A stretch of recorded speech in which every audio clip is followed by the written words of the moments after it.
શ્રી કૃષ્ણની ગૌલક ધામ ભૂમિ એટલે પ્રભાસ, જ્યાં ભગવાને પોતાના પાર્થિવ દેહનો ત્યાગ કરીને સ્વધામ પ્રસ્થાન કર્યું હતું. પ્રભાસમાં પોતાના જીવનની અંતિમ લીલા પ્રદર્શિત કરી ભગવાન કૃષ્ણે હિરણ્યા નદીના કિનારે પોતાના દેહનો ત્યાગ કર્યો હતો. ત્યારથી આ સ્થાનને દેહોત્સર્ગ તીર્થ અથવા ગોલોકધામ નામથી ઓળખવામાં આવે છે. આ શ્રી કૃષ્ણના સર્વોચ્ચ સંદેશ એટલે ગીતાજીના 18 અધ્યાયોને સ્તંભ પર અંકિત કરીને ગીતા મંદિરની સ્થાપના કરવામાં આવી હતી. ત્યારે આજરોજ ગીતા જયંતિના પર્વ પર શ્રી ગીતા મંદિર ખાતે ભક્તિપૂર્વક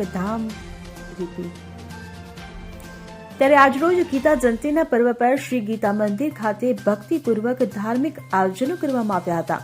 સૌપ્રથમ ટ્રસ્ટના માનનીય trustee Shri JD Parmar, in charge general manager Shri Ajaykumar Dubey સહિત ટ્રસ્ટ પરિવાર દ્વારા શ્રી ગીતાજી ગ્રંથની શાસ્ત્રોક્ત વિધિ વિધાન સાથે પૂજા કરવામાં આવી હતી. ત્યારબાદ બાલિકાઓના મસ્તક પર ગીતાજીના ગ્રંથની શોભાયાત્રા કાઢવામાં આવી હતી. આ વિશેષ અવસરે કુરુક્ષેત્ર ભૂમિ પર જે રીતે દુંદુભી નાદ અને શંખનાદ થઈ રહ્યા હતા તેવું જ દ્રશ્ય પ્રભાસ ક્ષેત્રમાં રચવામાં આવ્યું હતું, જ્યાં ચારેય તરફ શંખનાદ અને નગાડાનો નાદ થઈ રહ્યો હતો.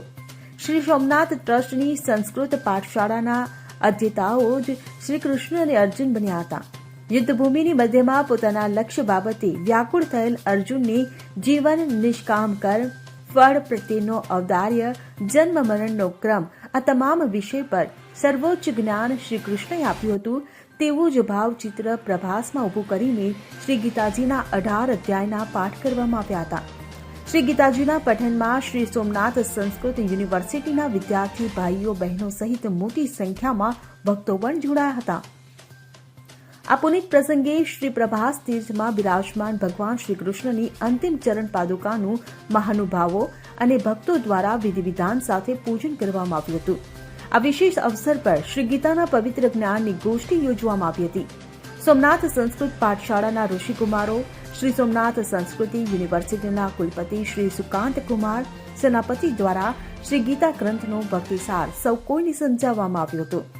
અંતે ભગવાન કૃષ્ણની ચરણ પાદુકાની મહાનુભાવો અને પૂજારી શ્રી અને ભક્તો દ્વારા આરતી ઉતારવામાં આવી હતી. આ ભક્તિમય અવસર પર પધારનાર સૌ ભક્તોને અને ઋષિકુમારોને ભગવાનને ભોગ લેવાયેલ ફરાળી ખીરનો પ્રસાદ આપવામાં આવ્યો હતો. તેમજ ગીતાજીના પાઠ કરનાર ઋષિકુમારોને ભોજન પ્રસાદ અર્પણ કરવામાં આવ્યું હતું. આમ ધર્મ જ્ઞાન ગોષ્ઠી, હરિનામ સ્મરણ અને પ્રસાદ સાથે ગીતા જયંતિની સોમનાથમાં પવિત્ર ઉજવણી કરવામાં આવી હતી. આજના દિવસે ધર્મક્ષેત્ર કુરુક્ષેત્રમાં ભગવાન શ્રી કૃષ્ણે અર્જુનને જે ઉપદેશ આપ્યો હતો, જે શ્રીમદ ભગવદ્ ગીતા રૂપે આજ સુધી પૂજાય છે, એનો ઉત્સવ ઉજવવા માટે આજે અમે અહીંયા એકત્રિત થયા છીએ. જેની અંદર શ્રીમદ ભગવદ્ ગીતા પૂજન, એમનો શોભાયાત્રા અને એ સાથે સંપૂર્ણ પાઠ એ પણ કરવામાં આવી રહ્યો છે. અત્યારે 3 બહેનોએ પોતાના મસ્તક ઉપર શ્રીમદ ભગવદ્ ગીતાને ધારણ કરી અને શોભાયાત્રા નીકળી. એમાં શંખનાદ અને નગારાના ઘાથી યુદ્ધનું એક વાતાવરણ ઊભું કરવામાં આવ્યું અને એમની વચ્ચે આ પાઠ શરૂ થયો. એટલે એ સ્મરણ જે આજથી ઈસવીસન પૂર્વે 3102 વર્ષ પહેલાં એ મહાભારતનું યુદ્ધ થયું હતું અને એ વખતે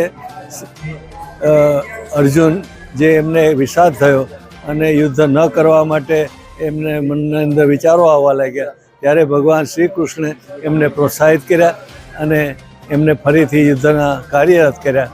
એ પ્રસંગને આજે યાદ કરી રહ્યા છીએ.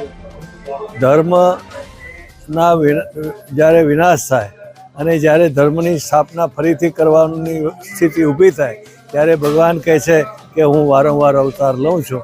એટલે એમણે એ અવતાર લીધો અને ધર્મની ફરીથી સ્થાપના કરી. દીપક જોશી સાથે CN24 ન્યૂઝ, ગીર સોમનાથ.